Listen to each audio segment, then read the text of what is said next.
A skull was found deep in the woods, far from any road or residence. There was nothing left to identify the remains, except one partially emerged wisdom tooth. On a crisp spring morning in 2020, a man hunting deer in Clermont County, Ohio, stumbled upon something strange tangled in the underbrush. He bent down to take a closer look, and in that moment, the world of a family nearly 100 miles away came crashing down. It took several days for the coroner to make the official identification. The remains belonged to Paige Johnson, a 17-year-old girl who had vanished nearly a decade earlier after what should have been a normal night in Kentucky. Paige's disappearance had once shaken the entire state. There were no cameras, no witnesses, no crime scene, and the last person known to have seen her claimed he simply dropped her off on the side of the road because she was too drunk. No one ever saw Paige again. No one knew where she went. And stranger still, for nearly 10 years, no one seemed to seriously look for her. So what really happened that night? Who took the life of Paige Johnson? And why did every clue seem to vanish into thin air? Paige Johnson was born and raised in Florence, Kentucky, a small town where everybody knows everybody, and secrets don't stay hidden for long. She was the youngest daughter of a single mother. Her mom, Donna, worked hard to support 2 kids and often said Paige was a lot tougher than she looked.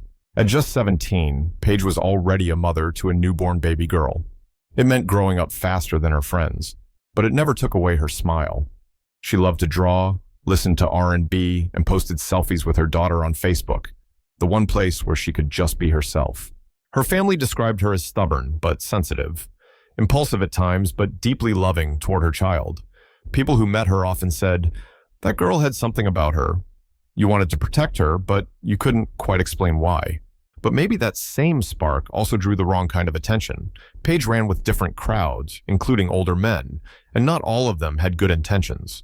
On the night of September 22nd, 2010, Paige told her mom she was going to stay over at her sister's house. But a few hours later, she posted on Facebook saying she was going out for a bit and that she'd be fine. No one knows exactly who she was with that night.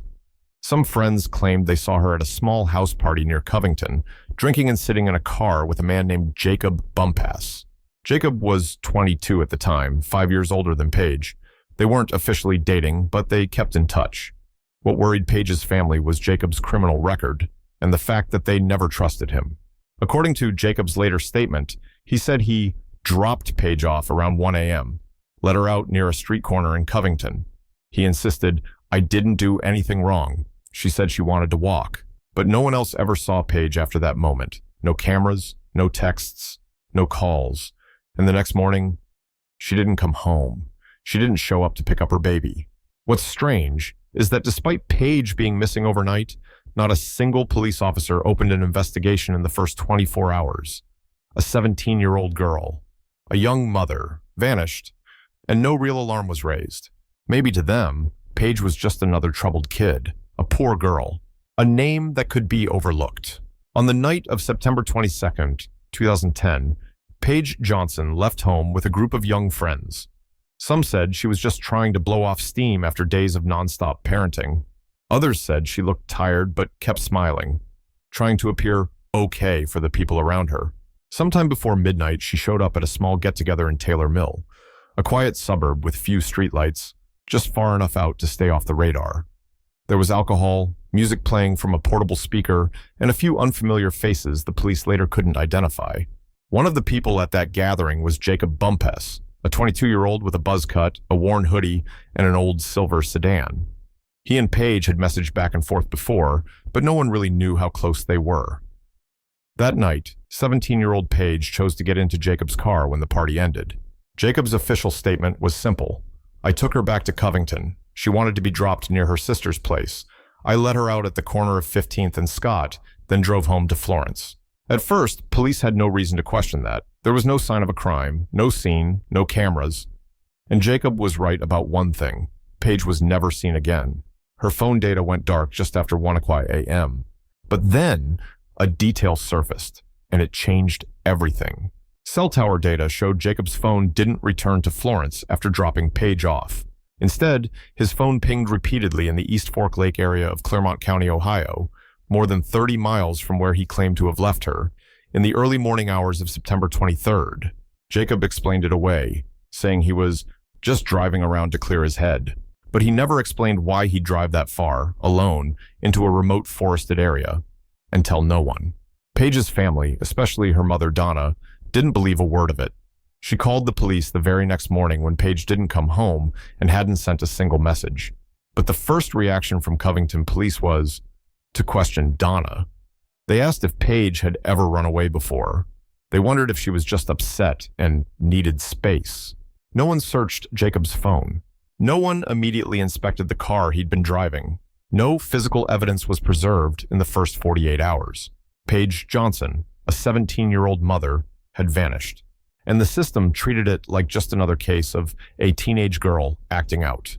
The first 48 hours after someone disappears are critical in any investigation. That's when camera footage is still available, when memories are fresh, when phones can still be traced, and leads are still close to the scene. But for Paige Johnson, that entire window was wasted. When Donna filed the missing person report on the morning of September 23rd, no alert was issued. There was no Amber Alert, no citywide search, no press conference. There wasn't even a home search for Jacob Bumpass for several days. Instead, authorities suggested Paige may have left for personal reasons. That sentence would haunt her family for years. For months, Donna and Paige's sister had to do the work themselves, taping up flyers, knocking on doors, asking strangers for help. People in the community began to wonder, how could a teenage mother just disappear without leaving behind a single trace? And slowly, the attention turned to Jacob. The silver sedan Jacob drove that night, the last car Paige was ever seen in, was never properly processed. By the time investigators finally impounded the vehicle, it was too late. Any potential DNA, hair, blood, or trace evidence was gone. Paige's mother remembered Jacob visiting their house a few times before, always acting off, talking in circles. Once, when asked directly about Paige, he simply shrugged. I did my part, she chose her own path. Eventually, police dug deeper into Jacob's cell phone data, and that's when they saw it. In the early morning hours after Paige disappeared, his phone was pinging from a desolate wooded area in Clermont County, the same area where, nearly a decade later, Paige's remains would be discovered. Even then, no criminal charges were filed, no manslaughter, no unlawful disposal of a body, no official press release, just silence. The community began to grow angry. People started asking, if Paige had been a middle-class white girl from a well-off neighborhood, would the case have been ignored like this? Paige was a teenage mom from a low-income neighborhood. She'd dropped out of school. She had friends who weren't always seen in the best light. Maybe, to the system, she wasn't the kind of person worth searching for. The truth is, for almost 10 years, no one, not even law enforcement, knew where Paige was. And Jacob Bumpass lived freely. No charges, no surveillance, no restrictions. Until one morning in 2020, when a hunter in the woods stumbled upon something pale, almost ghost-like, among the fallen branches. A fragment of truth began to surface. But the real question still lingered in silence. How did Paige die? And why did the entire system allow it to happen without a sound? In 2011, nearly a year after Paige Johnson went missing, police finally named Jacob Bumpass as the last known person to see her alive. During that time, Jacob had not been cooperative. He didn't join search efforts. He refused interviews with the press. And he stuck to a single story, that he dropped Paige off at a street corner in Covington and drove home. But when investigators finally pulled his cell tower data, something didn't add up. Jacob hadn't gone home that night. His phone had pinged repeatedly around East Fork Lake, a remote parkland area in Clermont County, Ohio, between 4 a.m. and nearly 7 a.m. That's over 30 miles from where he claimed to have let Paige out of the car. Jacob had never mentioned being anywhere near that area. He had no friends there, no work-related reason to be nearby. It was a direct contradiction to his official statement. When questioned again, Jacob offered a vague excuse. He drove out there to clear his head, but he gave no further explanation, no reason why he drove that far in the dead of night to a wooded area without telling anyone. Police couldn't charge him. There was no body, no witness, no physical evidence. Paige's phone had gone completely dark. No pings, no GPS. Nothing after around 1:00 a.m. that night. Worse yet, her phone records weren't collected in time. Critical digital evidence may have been permanently lost because the investigation moved too slowly. Paige's family, especially her mother and sister, started to notice other inconsistencies in Jacob's story. He said Paige didn't want to go home. Then he said she was upset, but he didn't get involved. A witness later claimed they saw Jacob's car at a gas station near the woods early that morning, but the security footage had already been erased by the time police followed up. All they had were words and silence. And slowly, the case faded from public view. No arrests, no headlines, no closure. Until March 26, 2020. A hunter in Clermont County, in the same area where Jacob's phone had pinged, stepped off the main trail and noticed something pale among the dead leaves. A skull, scattered bones. No clothing, no items, just a few molars, still intact. The remains of Paige Johnson, or what was left of her, were found on a quiet spring morning, nearly 10 years after she vanished. The man who discovered them had been searching for deer antlers in a remote patch of woods. He said he'd walked that same path many times before and never noticed the thing. When police arrived, they found a skull and a handful of bones. No clothing, no visible trauma, and no signs the body had ever been buried. It had simply been there, exposed to time, to weather, to silence. It took weeks to confirm the identity through dental records. And when the results came back, Paige Johnson's name returned to the headlines, this time followed by 2 words, found dead. The community was stunned. Her family, devastated all over again. But what shocked people most was this: the spot where her remains were found? Less than 2 miles from where Jacob Bumpass's phone had pinged on the night she disappeared. Nearly a decade earlier, his phone had already told police where to look. But no one listened. Why was no search ever conducted in that area in 2010 or 2011? Why wasn't the cell data used to identify him as a suspect sooner? Why weren't the glaring contradictions in his story enough to escalate the investigation? A retired officer speaking anonymously in a local interview admitted, "We just assumed she ran off. A teenage mom, hanging with the wrong crowd. Everyone figured she'd come back." That assumption was a fatal mistake. It cost 10 years. After the remains were discovered, Jacob Bumpass was finally charged, but not with murder. Instead, he was indicted for tampering with evidence and abuse of a corpse, for taking Paige's body into the woods and leaving her there. What broke the family's heart even more was the autopsy. The remains were too decomposed. No soft tissue, no clear injuries, no weapon, no blood. There was no way to determine how she died. And so, justice, if that's even the right word, now carried a maximum sentence of 4 years in prison. Jacob Bumpass was never charged with killing Paige Johnson, because no one can say for certain what happened that night.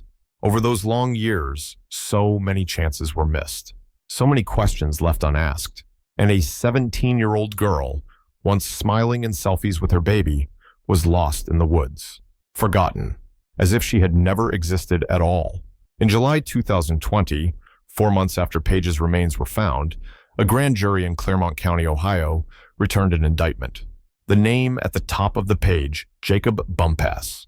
After nearly a decade living free, Jacob was finally charged. But not with murder, not with manslaughter, not even with kidnapping. The charges were lesser: tampering with evidence, abuse of a corpse. The community was outraged. Paige's family was stunned. At a press conference, Donna Johnson, Paige's mother, spoke through tears. "We know he was the last person to see her. All the data points to him. So why only 4 years?" The answer? The system requires proof. And for nearly 10 years, there was no body. So there was no case. At the first hearing, Jacob appeared in a jail-issued jumpsuit, hair cropped short. His expression, cold. He didn't admit to anything.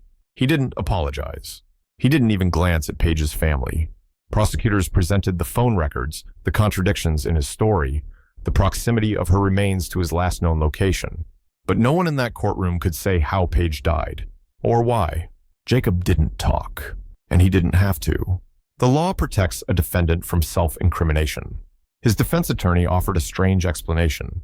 "My client panicked when Paige died unexpectedly. He didn't cause her death. But he was scared, so he took her body to a remote location." But how did she die? What happened in that car? Who hurt her? No one had answers. For many watching the trial, it felt like an insult, not just to justice, but to common sense.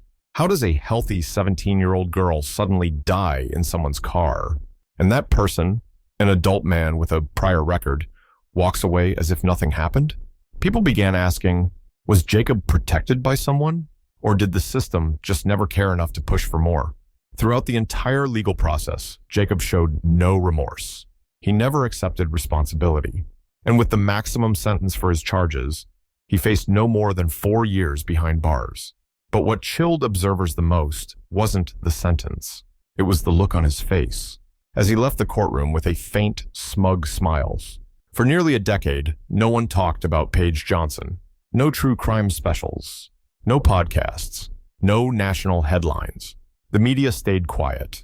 The public moved on. And law enforcement, for the most part, had closed the file. Why? One theory repeated by community advocates was this: Paige wasn't the kind of victim the system rallies to protect. She was a 17-year-old single mother from a low-income neighborhood, a high school dropout, a girl who spent time with people society labeled trouble. To some, that was enough to justify silence. In fact, internal records reportedly listed Paige as a runaway, even though there was no evidence she planned to leave. No note, no bag packed. She left behind her baby daughter. That didn't fit the girl her family knew. In a tearful interview, Donna once said, "If she were the daughter of a well-off family, I believe they would have found her in days." Some social justice advocates pointed out that cases involving missing young women, especially women of color or those from poor communities, are often overlooked by the system. The irony? Paige was white.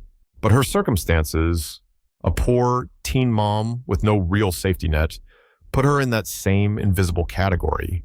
She wasn't seen as innocent enough to make the news, not shocking enough to stir the public, not marketable enough to fuel national attention. And Jacob Bumpass, he didn't cooperate, had a criminal record, gave a suspicious timeline.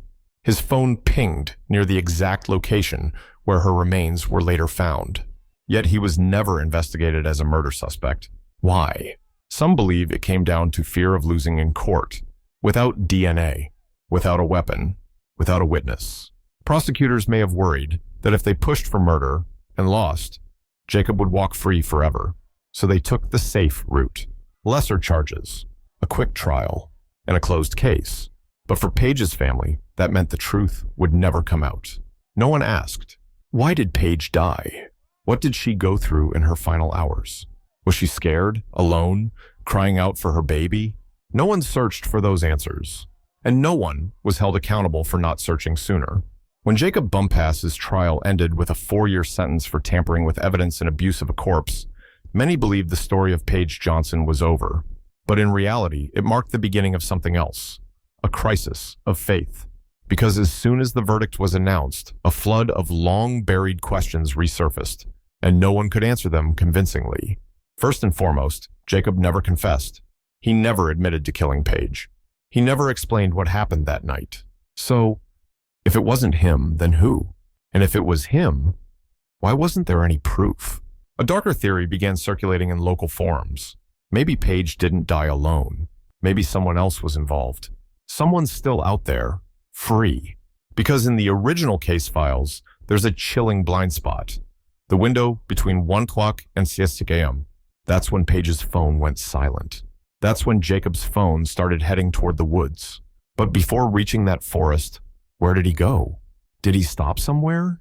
Did he meet someone? One anonymous witness once claimed they saw Jacob driving with another person, not Paige, just hours after he allegedly dropped her off. That lead was never confirmed. Another unsettling detail. An old friend of Jacob's once told police that Jacob had joked at a party saying, "I know a place you could hide something, and no one would ever find it in 100 years. He said that just 2 weeks after Paige disappeared. But because it was just a joke, police couldn't act on it. By now, Paige's family didn't know what to believe. They had once hoped there was a reasonable explanation, an accident, a panic, a moment of fear. But the deeper they looked, the more fragile every theory became, each possibility full of cracks. And the scariest part? Maybe all of them were true, or maybe none of them were. There was no full autopsy, No confirmed injuries, no other person's DNA, no surveillance footage, no confession. All that remained was a body, and a suspect who may have traded a few years in prison for a lifetime of silence. And that silence, that was the tallest wall standing in the way of the truth. There's one detail, small but haunting, that was never fully investigated. On the night Paige went missing, a traffic camera near 16th and Madison, just a few hundred feet from where Jacob claimed to have dropped her off, captured a car nearly identical to his, driving by at 1:17 a.m. Its headlights were off. The footage was grainy, no license plate, no figures inside. But the GPS timestamp matched Jacob's last phone ping before he disappeared from city coverage. That footage was never reviewed thoroughly. The original file was overwritten after 7 days. Police only received a blurry copy, too poor to confirm anything. Just one of dozens of floating fragments in this case, not enough for charges, but impossible to ignore. Like the claim from an ex-girlfriend who said Jacob came home soaking wet and shivering that morning, saying his car got stuck in the mud. She told police 3 years later, after they'd broken up. But no one went to verify the area, because by then, no one remembered Paige Johnson. In court, a prosecutor once mentioned a strange burn mark found on the backseat of Jacob's car. There was no blood, but no clear reason for the damage either. Jacob said nothing, and the court didn't press him. Piece by piece, a scattered puzzle emerged, one that couldn't be completed, but each piece hinted at something grim. Maybe Paige called for help. Maybe she fought back. Maybe she was left behind, still breathing. One journalist wrote, "The Paige Johnson case is a lesson in how justice fails, not because evidence is missing, but because the will to find it is." Paige's mother cried in court when the final sentence was read. Not because her daughter was gone, she had made peace with that long ago, but because the truth would never be spoken. And maybe the deepest pain didn't come from what Jacob did, but from all the people who didn't, the ones who were supposed to protect Paige, to speak up, to investigate, but chose silence. And silence is never neutral. In cases like this, silence is complicity. Some cases end in a courtroom, some end with a confession. But the case of Paige Johnson ended in silence, a silence that lasted nearly a decade. It wrapped itself around her family, her community, and the truth. On the day Jacob Bumpass was sentenced, Donna Johnson stood outside the courthouse. In her hands, an old photo of her daughter. No more tears, no more hope for justice. She said softly, "I just want to know what really happened, just once." But no one answered. No officer was investigated for the delays. No detective admitted to mistakes. No one from the system stepped forward to say, "We failed, and that failure cost us 10 years. Later, online communities uncovered a disturbing fact. At the time Paige went missing, Jacob Bumpass was on probation for a prior violent offense. He wasn't even supposed to leave the city. One phone ping alone should have been enough to trigger a check, but no one acted. In a better world, Paige Johnson would be turning 30 this year. Her daughter is now 14, growing up with no memories of her mother. Only fragments, only questions, only the unfinished stories others try to piece together. We don't know how Paige died. We don't know if she was afraid, if she was in pain, if she called out for her mother one last time. All we know is that she deserved better. She deserved a real investigation, a system that did its job, an apology, a justice that meant something. But Paige didn't get that. And that might be the greatest injustice of all.